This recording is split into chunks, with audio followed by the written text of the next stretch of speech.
Picture this.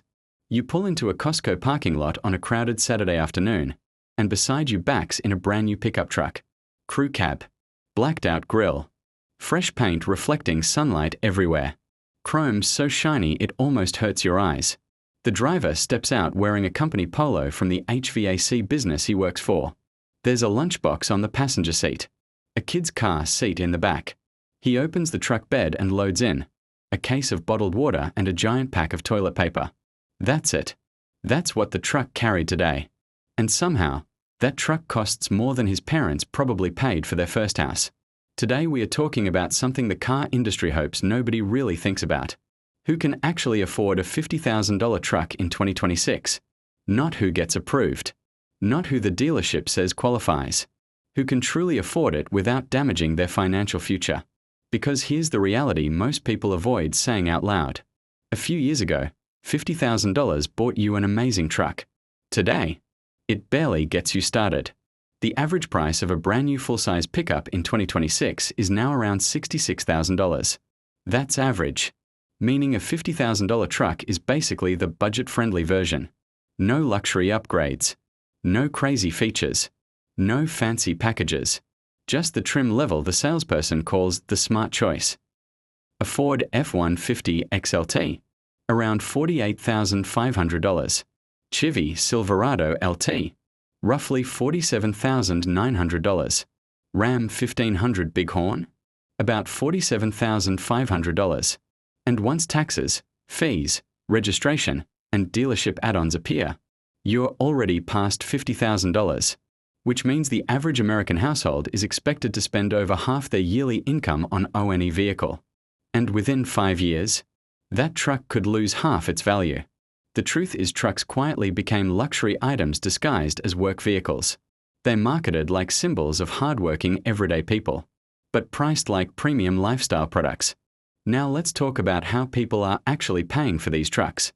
Because almost nobody is paying cash. When you walk into a dealership, the salesperson usually asks one question. What monthly payment are you comfortable with? Notice what they didn't ask. They didn't ask, what total price can you afford? Because once the conversation becomes about monthly payments instead of total cost, almost anything can look affordable. And that's where the trap starts. The average truck loan in America now stretches between 6 and 7 years. 7 years. That's 7 years of payments on something losing value every single day. Let's do the math. You buy a $50,000 truck. 0 down payment. 7% interest. 84-month loan. Your payment comes out to around $755 per month. At first, that doesn't sound horrible.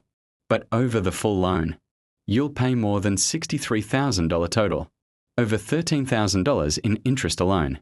And after just 1 year, the truck might only be worth $40,000, while you still owe nearly $46,000. You're underwater almost immediately. And the truck doesn't care if life changes. It doesn't care if overtime disappears. It doesn't care if unexpected bills show up. It doesn't care if your emergency fund gets wiped out. That payment still arrives every month. Now here's the scary part. In late 2025, over 20% of new vehicle buyers signed up for payments above $1,000 per month. 1 out of every 5 people. At that point, it's not even a car payment anymore. It's another rent payment. And the craziest part? Many of the people buying these trucks are not wealthy. They're middle-class households stretching themselves financially because they got approved. But being approved is not the same thing as being able to afford something. Banks only care if the payment gets made. They don't care if you have savings. They don't care if retirement investing stops. They don't care if you're left with no room for emergencies. And the dealership? They've already moved on to the next customer. Now let's talk about the costs people conveniently forget. Because the truck payment is only the beginning. Insurance on a newer truck? Around $185 monthly. Fuel? Another $275. Maintenance, brakes, oil changes, repairs? More money. Truck tires alone can cost over $1,000 for a full set. Then there's registration fees, taxes, and the biggest hidden cost of all, depreciation. A new truck can lose around $10,000 in value during the first year alone. Add everything together and that reasonable truck may realistically cost around $1,400 every single month. Every month. 4 years. Now imagine a real family. Carlos and Maria earn around $90,000 combined annually. They have 2 kids. Carlos works logistics. Maria teaches elementary school. Last year, Carlos bought the smart $50,000 truck with 0 down and a 7-year loan. The dealership told him he qualified. After taxes, they bring home around $5,600 monthly. Rent, $1,850. Childcare, $1,200. Groceries, $800. Utilities, $350. Truck expenses, roughly $1,400. By the end of the month, there's almost nothing left. No emergency fund. No retirement investing. No breathing room. And when their older SUV eventually breaks down, the repair bill probably goes on a credit card. The truck didn't ruin their finances. The math did. And nobody at the dealership ever showed them the real math. Now, obviously, some people genuinely need trucks.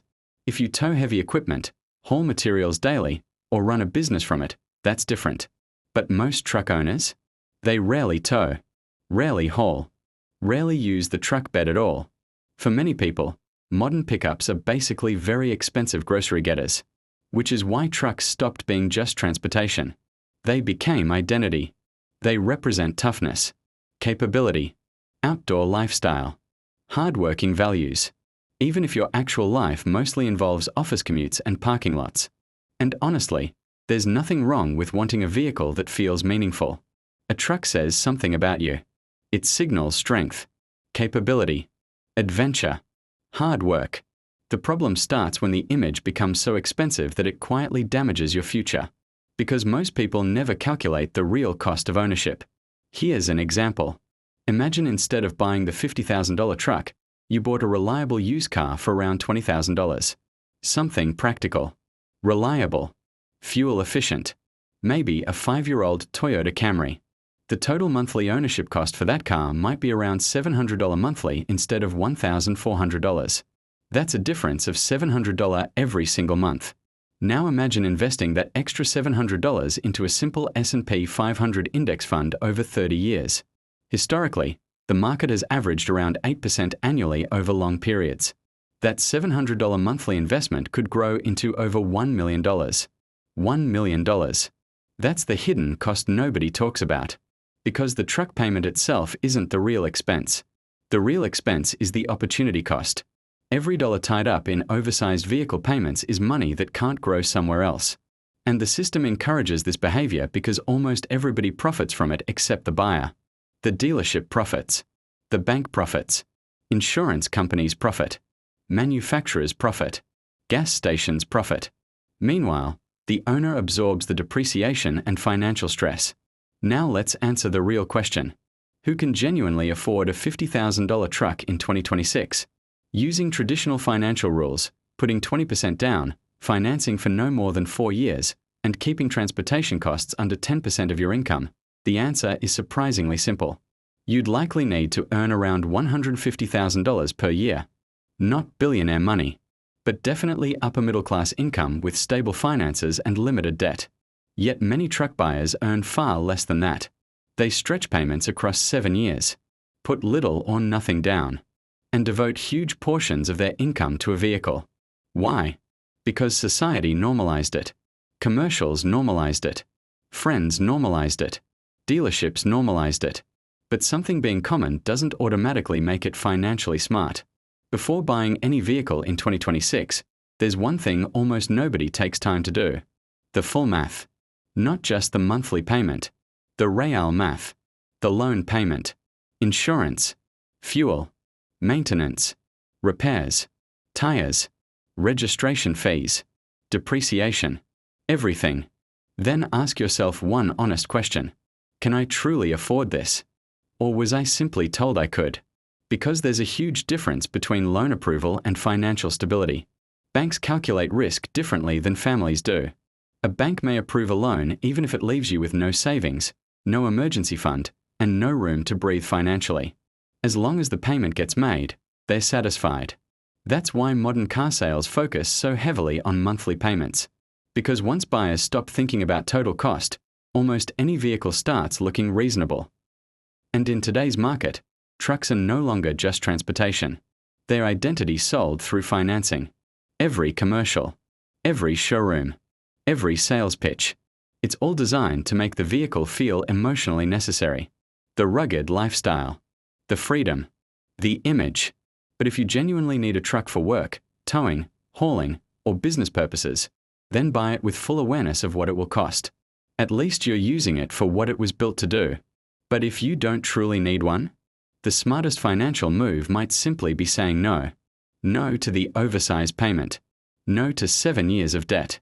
No to sacrificing future wealth for a lifestyle image. Because the difference between financial freedom and financial stress often comes down to a few major decisions repeated over time. And vehicles are one of the biggest. The auto industry isn't really selling transportation anymore. It's selling emotion, identity, status, lifestyle, all packaged into a monthly payment stretched over 7 years. And most people never stop long enough to calculate what that decision actually costs them over decades. So before signing paperwork for any expensive vehicle, pause. Run the numbers honestly. Because the difference between I'm approved and I can actually afford this could completely change your financial future. Sometimes the strongest financial decision isn't buying the truck. It's keeping your retirement instead.